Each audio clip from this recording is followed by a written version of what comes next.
하나님 말씀 찾습니다. 마태복음 5장 9절. 마태복음 5장 9절 신약성경 5쪽. 우리 같이 한번 읽어보십시다. 시작.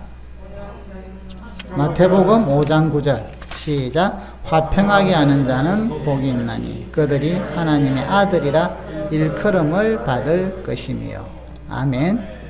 예, 이 마태복음 지금 5장부터 7장을 살펴보고 있는데요. 우리 아주 중요한 게 예수님께서 이 땅에 오셔서 하나님 말씀을 전하시는데 핵심 내용이 여기에 들어있다는 거예요.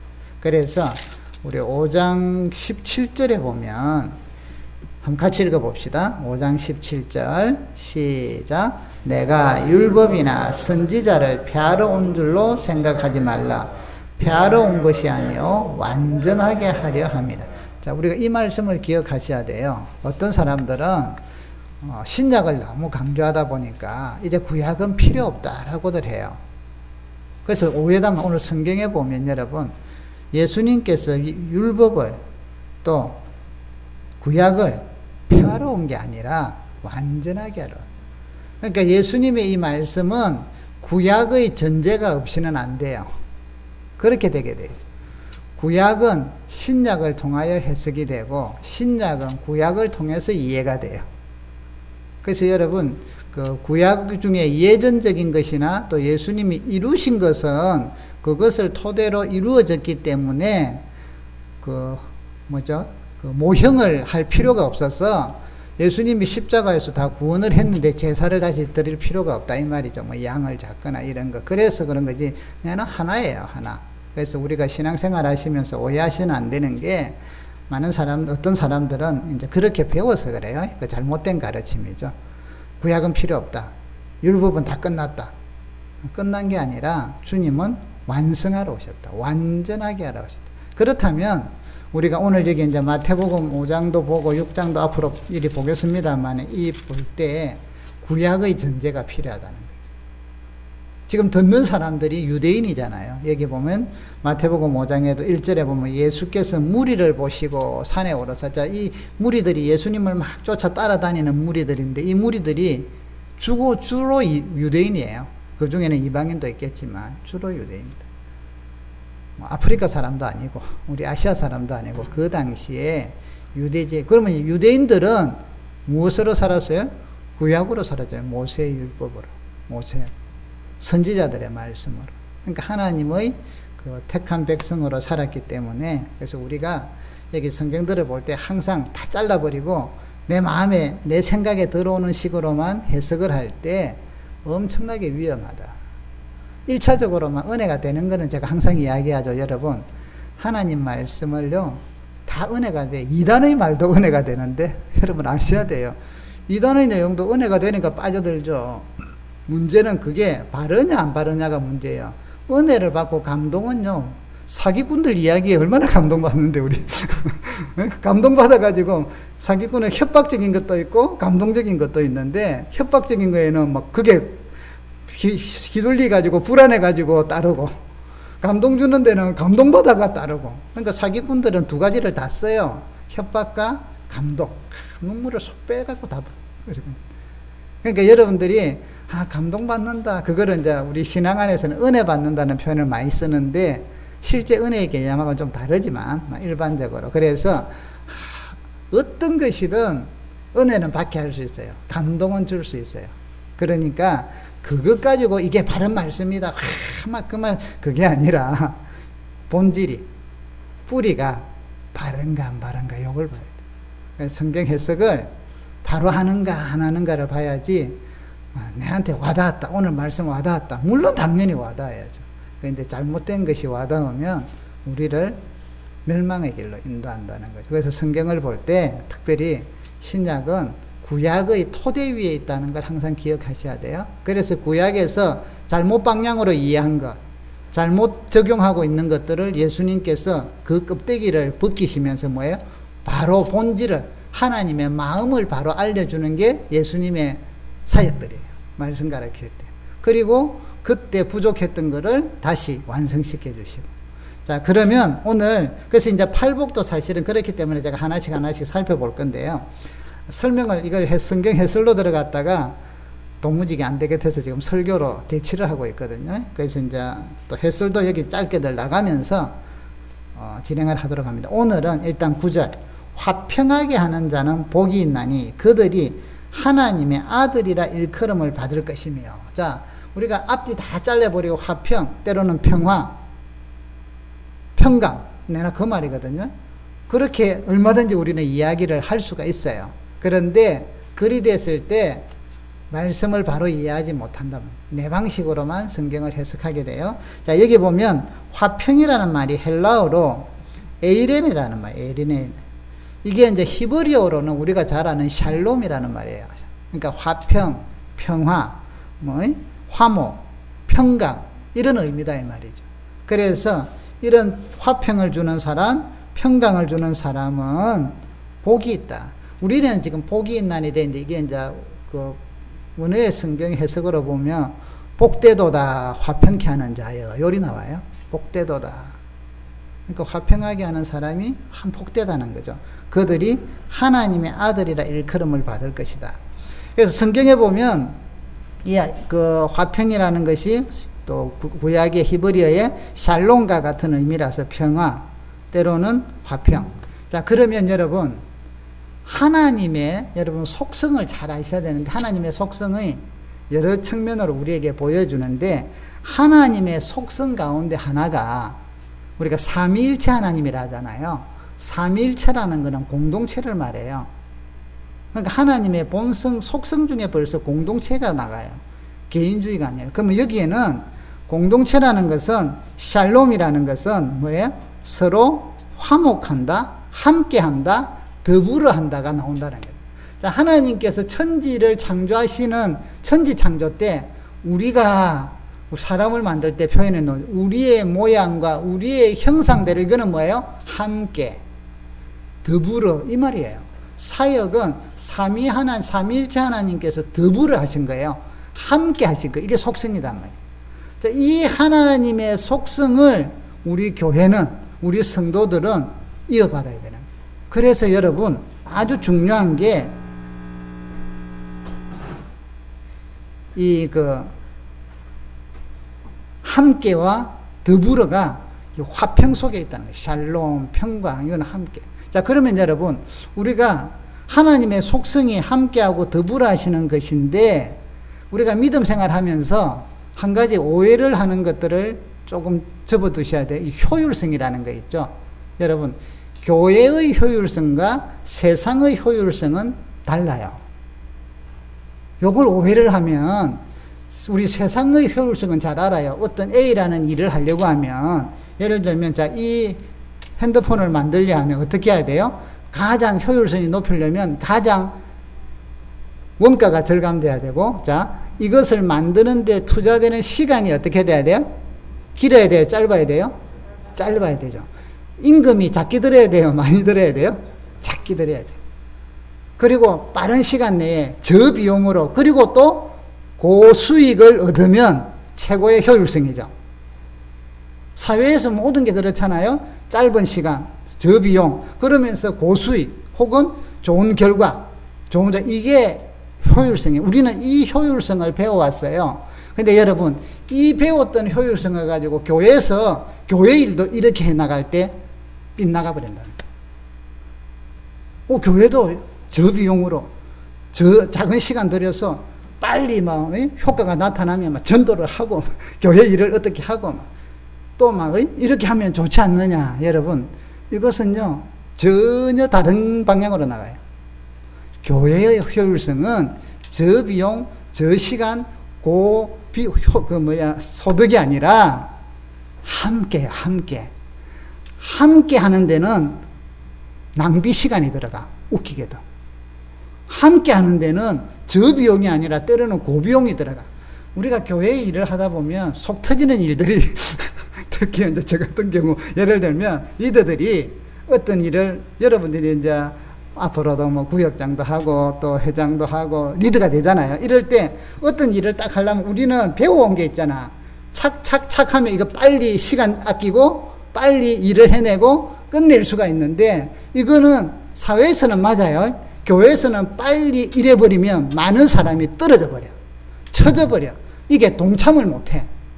그러면 여기 있는 사람들이 A라는 일을 진행을 하면 요 정도 오는 사람, 요 정도 오는 사람, 요 정도 오는 사람 요래 있어. 그럼 자, 요까지 있는 사람을 끌고 가려고 하면요, 속 터져. 시간이 4배로 들어. 돈이 4배, 5배, 10배가 더 들어. 그런데 교회의 효율성은 하나님께서 함께하고 더불어 한다 했죠. 그렇기 때문에 그 돈이 더 들어가는 게 비효율성이 아니라 효율성이다. 왜? 우리는 함께가 이루어지는 게 목표니까. 함께 더불어 성장해가는 게 목표니까. 여기에 시간과 비용과 이런 걸 세상에서 봐왔던 경제 논리 갖고 접근을 하니까 교회가 세상을 닮아가는 거예요. 교회가 세상적이 돼가는 거예요. 교회는 여러분, 그래서 우리가 이제 이 개념을 바꾸셔야 돼요. 아, 그렇다고 해서 내 돈 아니고 교회 돈이니까 낭비하자, 이건 우리 아니잖아요. 왜? 하나님 앞에 드린 헌금이니까 우리는 그걸 얼마나 귀하게 여겨야 됩니까? 낭비하면 범죄가 되죠. 그런데 함께하고 성장하려고 하면 구역이 되든 기관이 되든 교회 전체가 되든 무엇이 되든 교회 학교가 되든 간에 연약한 사람을 끌어주고 뒤에서 밀어주고. 그래서 여러분, 리더가 가장 많이 배워야 될 게 뭔가 아세요? 한번 따라 합시다. 인내. 인내는 여러분 훈련이에요. 갑자기 인내 은사를 줘서 산다고 막 모든 게 천만의 말씀. 여러분, 인내도 근육을 만들려고 하면 훈련으로 근육이 맺어지듯이 인내도 참는 힘도 여러분 훈련이라 훈련. 자꾸 하면서 하다가 참아지고 주여 하다가 참아지고 이래서 인내가 길러가지는 거예요. 온전히 이루어지는 게 그냥 되는 게 아니라니까. 그래서 신앙생활을 오래 한 사람들일수록 여러분 인내심이 많을 수밖에 없어. 왜? 주님의 이 더불어 함께함을, 하나님의 그 속성을 우리가 알면 확 하려가도 이러면 후다닥 끝나는데 내 혼자 끝내놓으면 뭐하냐고. 주님께서 안 좋아하시는데 저기 있는 사람, 저 사람을 끌고 올라하니까 그래서 여러분, 교회 일은 리더가 되고 또 교회 일을 할 때 뭘 많이 해야겠어요? 속 터지니까 이걸 어떻게 풀 거야? 두더지 잡아서 풀 거야? 두더지 때리면서 어디 가서 풀 거예요? 딴 거 없어요. 기도하러 와야 돼. 그래서 우리는 속 터지는 말을 주여 하다가 기도하고 하면 주님께서 이렇게 해주셔요. 속 터지지, 나는 더 터지거든. 나는 너를 보면 더 터지거든. 그럼 우리가 찍소리 못하고 주여 하고 또 회개하고 그렇죠 주님 하고 네 모양 한번 볼래? 그럼 우리 찍소리 못해. 기도하다가 이래 가면서 나도 성장하고 이 사람도 성장하는데 우리가 뭘 배워가요? 주님의 마음을 배워간다는 거죠. 그래서 여러분, 교회 일은 세상적인 저 비용, 저 시간 이게 아니라 비용과 시간은 계산하지 말고 무엇을 계산하자? 생각하자. 함께, 더불어. 그래서 약한 사람들하고 함께 가고 모르는 사람들을 데리고 가고, 이게 하나님의 속성이고 교회의 효율성이다. 여러분 아시겠죠? 교회의 효율성. 자, 그러면 여러분, 그래서 교회는 과정이 중요해요. 과정이. 함께 가려고 애쓰는 그 과정. 그러면서 기도하고 그러면서 막 나를 발견하고 또 막 그러다가 회복되는 거 보면 얼마나 기분 좋아요. 또 막. 그래서 인내를 훈련하는 과정이다 하는 걸 기억하시기를 바랍니다. 자, 그러면 여러분, 오늘 여기 이제 화평, 샬롬, 평강, 이게 하나님의 속성이다. 하나님 함께 하신. 그러면 이 함께 하시는 이 이제 화평케 하는 자가 복이 있다. 이게 대해서 성경 구약은 뭐라고 하는가 살펴봐요. 자, 미가 선지자를 통해서 살펴주셨어요. 미가서 5장에 보면 제가 읽을게요. 지금 찾으려니까 힘들고 5장 5절에 이렇게, 이 5장 4절부터 읽을게요. 그가 여호와의 능력과 그의 하나님 여호와의 이름의 위협을 의지하고 서서 목축하니 그들이 거주할 것이라. 이제 그가 창대하여 땅끝까지 미치리라. 이 사람은 평강이 될 것이라 자, 여러분, 평강의 사람을 소개하고 있어요. 미가가 앞으로. 이 평강의 사람이 누군지 아세요? 예수 그리스도. 예수.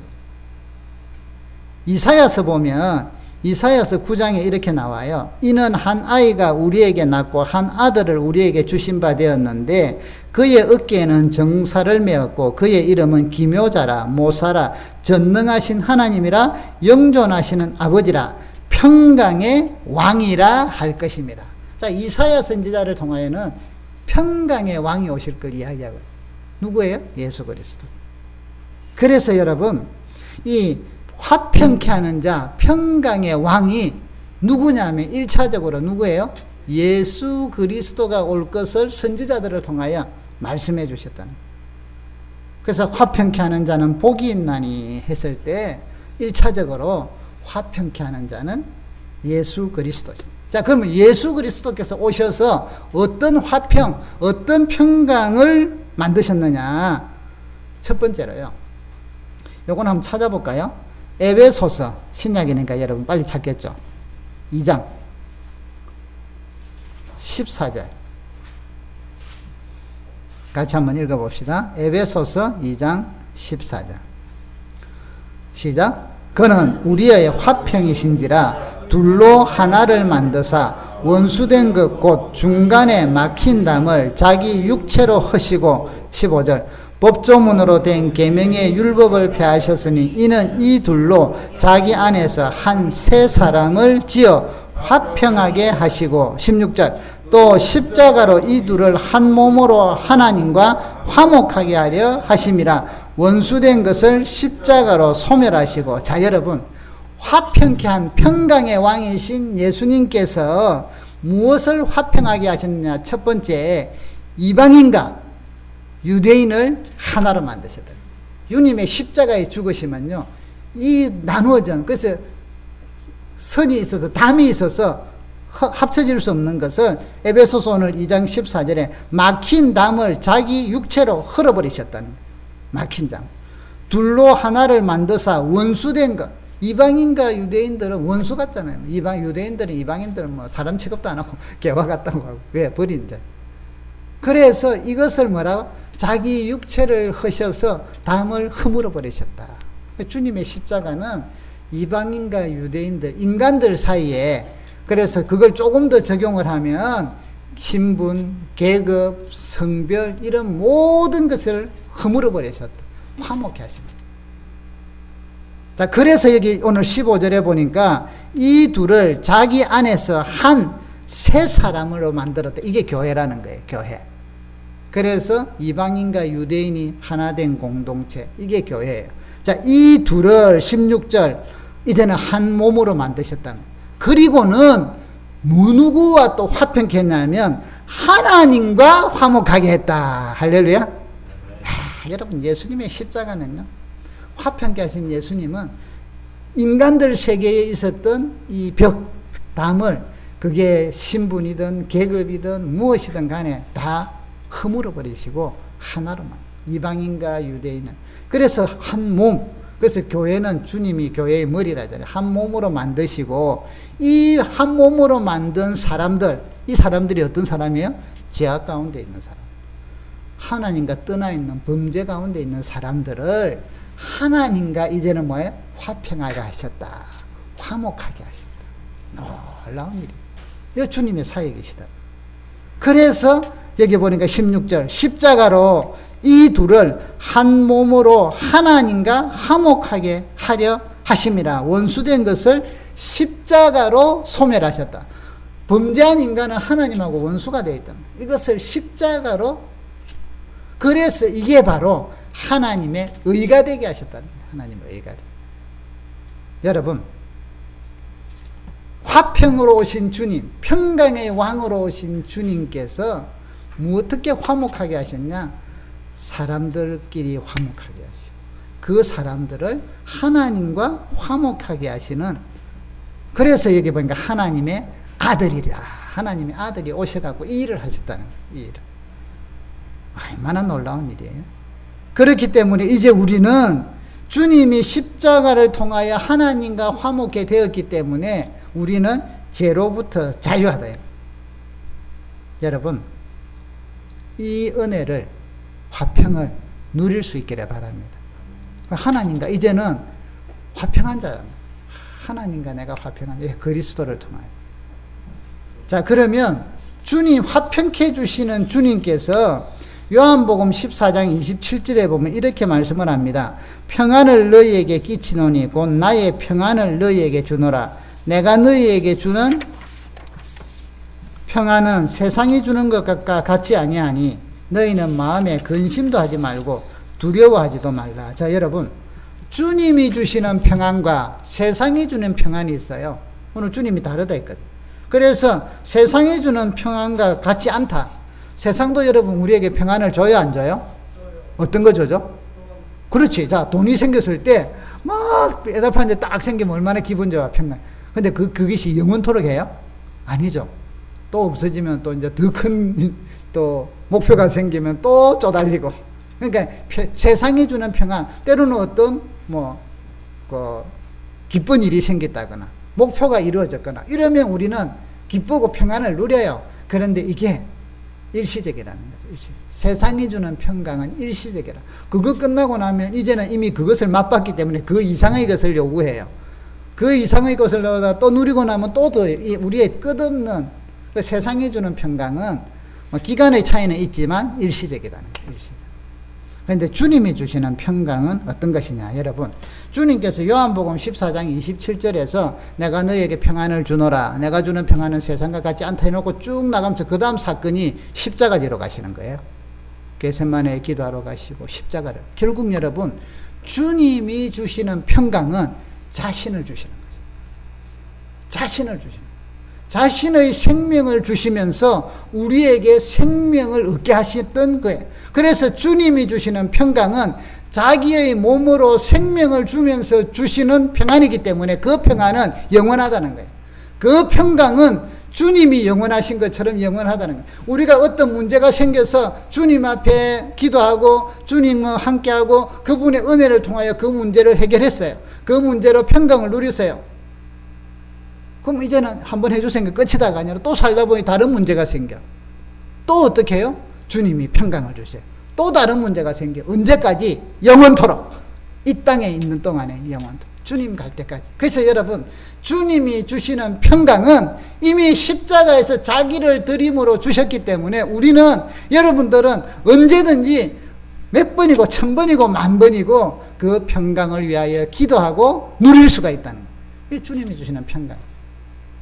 마음적으로도 주시고 영적으로도 주시고 환경적으로도 주시고. 여러분, 이 평강을 주님 안에서 누리기를 축복합니다. 말씀으로 누리시고 기도 가운데 누리시고 믿음으로 사는 가운데 누리시고 찬양 가운데 누리시고. 여러분, 주님이 평강을 목숨 걸고 주셨기 때문에 어떻게 하든지 여러분이 받아라고 얼마나 많은 은혜의 통로를 주셨는지 몰라요. 은혜의 통로가 예배고 기도고 찬양이고 또 내가 헌신하고 봉사할 때 주시는 그 기쁨과 평강도 얼마나 많은데요. 그러니까 은혜의 통로가 하나님께서 주님이 많이 주셨다니까. 왜? 목숨 걸어서 주신 거니까. 우리에게 그렇게 주고 싶어 하니까. 카트라인이 없어. 얼마나 감사하게. 네가 요 정도 돼야 된다. 어떤 주님의 목적으로 인도하실 때는 있지만 우리에게는요, 자녀이기 때문에. 자녀는 아버지 앞에서 그게 없어. 우리도 그렇죠. 자식들이 저놈의 자식 호적에서 파야지 하면서도 어려움 생기고 아프다 가면 당장 달려가잖아요. 그죠? 무슨 일이 있다 하면. 그게 부모의 마음. 하나님의 사랑은 그보다 더 크신데. 주님의 마음은 그보다 더 크신데. 그래서 여러분, 여러분의 삶 속에 어떤 순간이든 간에 주님이 목숨 걸고 주셨던 평강, 여러분에게 주시고자 원하는 화평, 그것을 누리기를 바랍니다. 기도로 누리시고 찬양을 누리시고 부르면서 누리고 들으면서 누리고 말씀을 읽으면서 누리고 전하면서 누리고 말씀대로 살면서 누리고 통로가 얼마나 많아요. 예배 드리면서 누리고 얼마나 감사해요. 자, 그래서 여러분, 주님께서 이 화평케 한 자는 복이 있나니 자, 화평케 하신 주님께서 우리에게 한 가지 이 화평을 위한 우리에게 주신 직분이 있어요. 직분. 목사, 장로, 집사 이게 아니라 이보다 이것도 중요해요. 더 중요한 직분을 주셨어요. 무슨 직분을 주셨는가? 자, 한번 봅시다. 성경 찾아요. 고린도후서 5장 17절.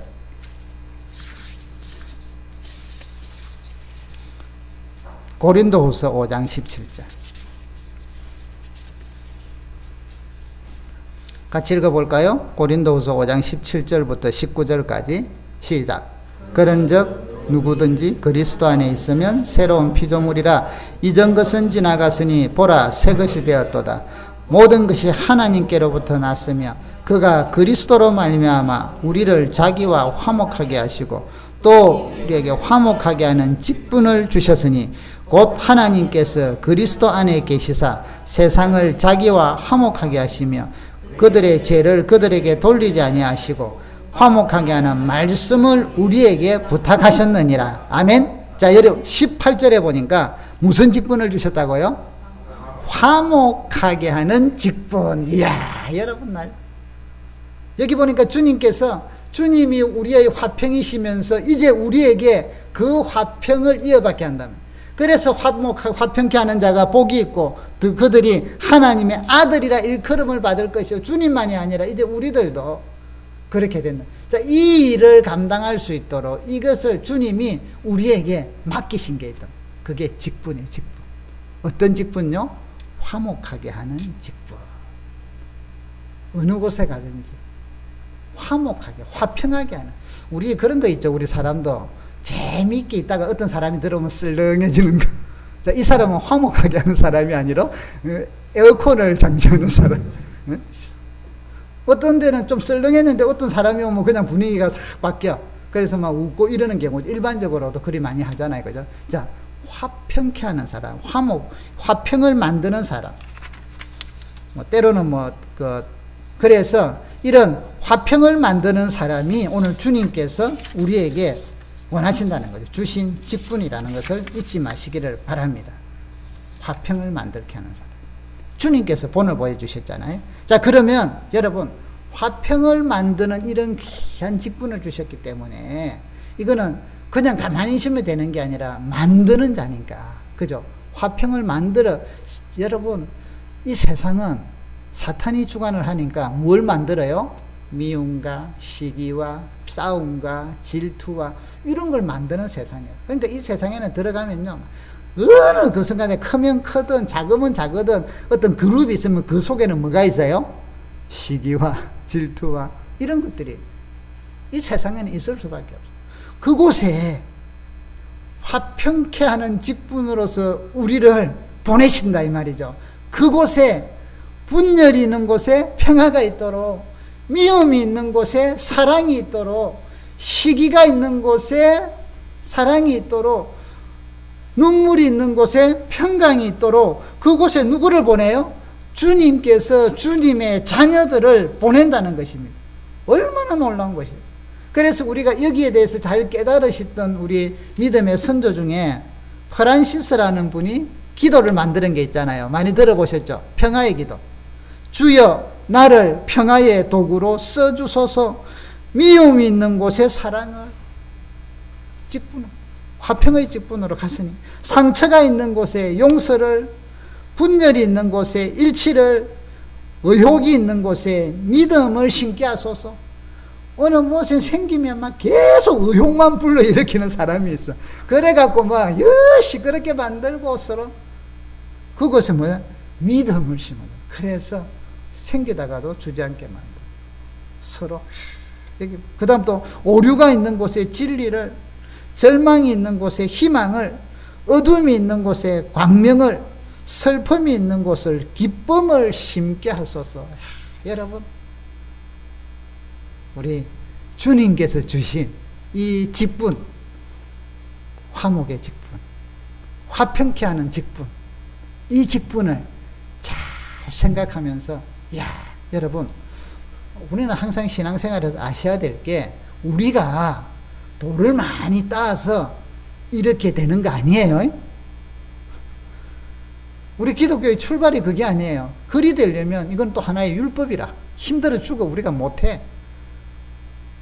얼마나 많은 또 막 족쇄를 세어야만 우리가 그렇게 되겠어요. 이게 아니라 화평케 하시는 주님이 내 속에 계시잖아요. 화평케 하시는 주님이 내 속에 계시기 때문에 그분의 화평이, 그분의 그 사랑이, 평화가 나를 통하여 나가게 하는 거예요. 그러면 미움이 있는 곳에 내가 들어가면 내가 이제는 미움에 대해서 도가 튀어가지고 완전히 그래서 하는 게 아니라 내가 가서 주님의 사랑이 나를 통하여, 나의 입술을 통하여, 나의 표정을 통하여, 나의 섬김을 통하여 주님의 사랑이 그곳을 장악을 해버린단 말이에요. 영적 싸움이에요, 여러분. 사탄의 영을 제압해버리고 하나님의 평강의 영으로 그 가정을, 직장을, 공동체를, 사람들과의 관계를 무력화시킨단 말이죠. 사탄의 영역을. 그래서 평강을 줍니다. 얼마나 여러분 복됩니까?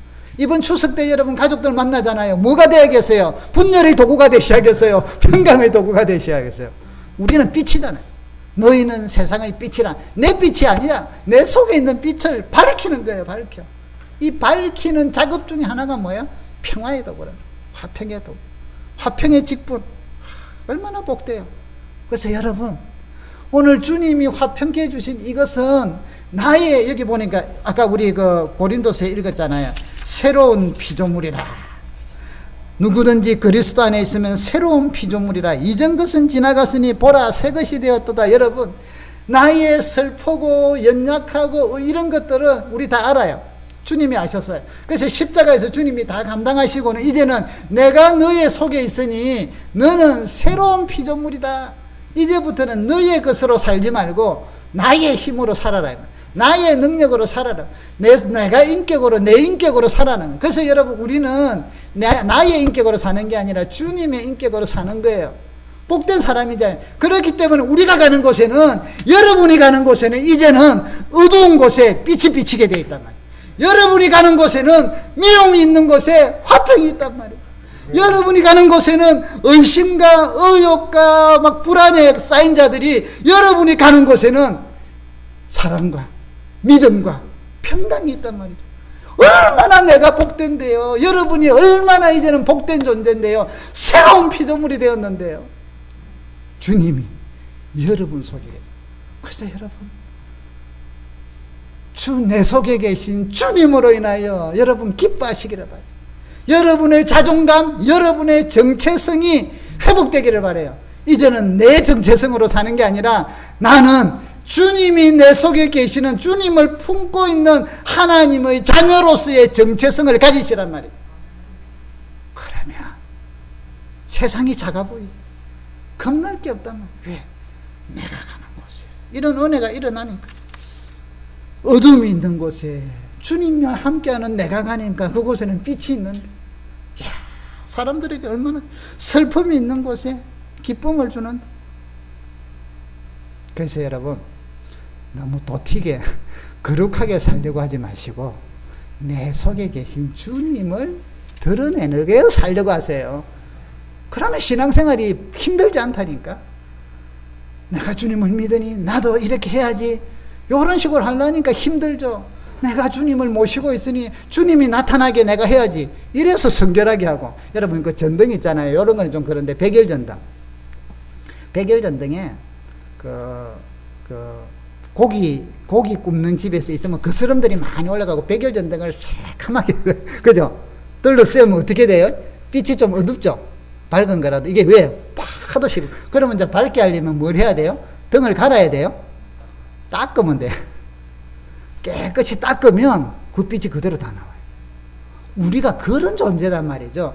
이게 지저분한 거는 우리의 재성이고 우리의 연약함이라. 그러면 어떻게 돼야 돼요? 이거를 닦으면 돼. 이게 우리는 뭐죠? 회개고, 주님을 닮아가려고 주여 하고 저를 도와주소서, 긍휼히 여겨주소서 이러는 거고. 그래서 그것 때문에 기도하고 찬양하고 말씀도 보고 뭐 그냥 섬기며 살고 순종하고 이러는 모습이 요걸 닦는 거단 말이에요. 닦는 거. 그래서 우리의 정체성은, 여러분의 정체성은 여러분이 뭔가 우수한 사람이 돼서가 아니라 여러분 속에 있는 주님의 빛이 잘 비치도록 나를 깨끗게 하는 것. 요 작업. 깨끗게 하는 것. 여러분, 여기 보니까 화평케 하는 자는 축복되어서 그들이 하나님의 아들이라 일컬음을 받을 것이라. 어느 곳에 가든지. 그래서 이렇게 화평케 하는 자, 평강을 주는 자가 되면, 야, 역시 예수 믿는 사람이네. 요란다 이 말이죠. 그 사람들이 뭐 하나님의 아들이 아니, 알고 모르고 불신자들은 모르니까, 저 교회 다녀서 일이 되는 거예요. 저 사람이 교회 다녀서 일이 되면 안 되잖아요. 그죠? 아, 그랬구나. 교회를 다녔구나. 이래야지. 걔기 교회 다녀서 일이 되면 완전히 주님의 말씀하고 거꾸로 되잖아요. 그죠? 그래서 여러분, 이번 명절에 가족들하고 만날 때 살다 보면 쓴맛 단맛들이 있어요. 그죠? 가족들이기 때문에 더 많은 앙금이 있을 수도 있어요. 더 많은 아픔이 있을 수도 있어요. 오늘 주님 앞에서 해결하고 가시기를 바랍니다. 주야, 그거 없애주소서. 내는 어쩔 수 없어요. 없애주소서. 그리고 주님의 마음으로 대사로서 화평케 하는 자로서. 그래서 여기 아까 우리 읽은 성경에 보니까 화목케 하는 고린도후서 5장 18절에 보니까 직분을 주시고 19절에 뭐라고요? 화목케 하는 말씀을 우리에게 부탁하셨나요? 그래서 이 말씀은 주님을 전하는 것은 화목케 하는 생명의 말씀입니다. 여러분, 주님의 대사신 여러분, 주님의 대사가 된 여러분, 화목함을 통하여 여러분들을 통하여 역시 하나님의 아들들이구나, 딸들이구나, 예수 믿는 사람이었구나, 역시 교회를 다니지만 다르네, 이런 말을 듣는 주의 복된 전웅들이 되시기를 주님의 이름으로 축복합니다. 우리 같이 한번 기도하십시다. 이 시간에 기도하시면서 하나님, 우리가 부족한 것들 회개합시다. 우리는 닦아야 돼요. 시커먼 것을 닦아야 돼요. 회개합시다. 그리고는 주여 화목케 하는 종이 되게 하시고, 그런 주님의 화목케 하는 능력을 내가 있는 곳에 가족들에게, 또 직장에서, 교회에서는 물론이고 어디서든 행하게 하소서 하고 기도하기를 바랍니다. 기도합시다. 살아계신 하나님 아버지, 오늘도 우리와 함께 하심을 감사합니다. 주님께서 은혜를 베풀어 주시고 우리를 화목케 하기 위하여 주님께서 십자가를 지시고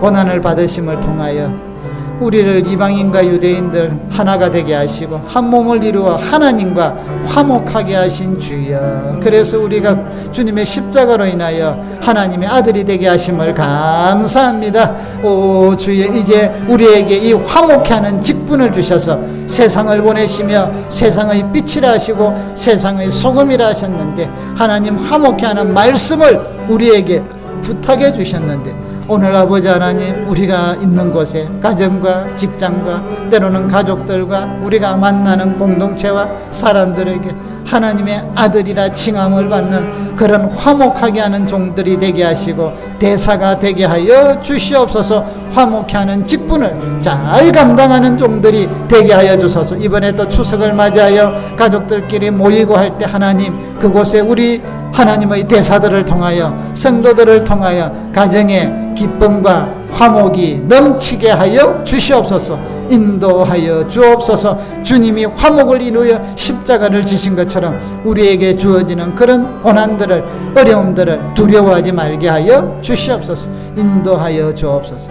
살아계신 하나님 아버지 감사합니다. 화평케 하시는 주님이 우리를 하나님과 화평케 하시고 사람과 이방인과 유대인들을 하나가 되게 하셔서 하나님 앞에 하나님의 자녀가 되게 하신 주여, 이제 우리에게 화목케 하는 직분을 주셨는데 우리 가정에, 직장에, 교회에, 내가 만나는 모든 장소와 사람들과의 사이에 화평케 하는, 화목케 하는 직분을 잘 감당하게 하여 주시옵소서. 특별히 이번 추석을 맞이하여 우리 성도들이 하나님의 대사로서 화목케 하는 직분을 가진 대사로서 형제들을 만나며 가족들을 만날 때 아버지 하나님, 그곳에 평강의 열매들이, 화목의 열매들이 넘치게 하여 주시옵소서. 하나님과 우리에게 화목을 주기 위하여 주님이 십자가를 지신 것처럼 화목을 이루기 위하여 때로는 우리에게 그런 지어야 될 십자가도 있을 것인데 두려워하지 말게 하시고 담대하게 십자가를 지며 사랑하며 섬기는 종들이